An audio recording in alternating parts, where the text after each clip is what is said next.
પાલન વચ્ચે રસાણા ગામ છે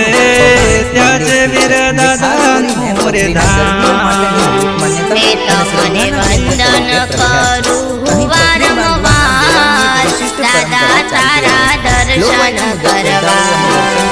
પૂજારી પાસે લાલ રંગનો દોરો બંધાવે છે અને એવી માન્યતા છે કે આમ કરવાથી થોડા જ સમયમાં ઘણીવાર તો 1 મહિનાની અંદર મારે જાવું છે રસણા રૂડા ધામ વીર દાદાના દર્શન કરવા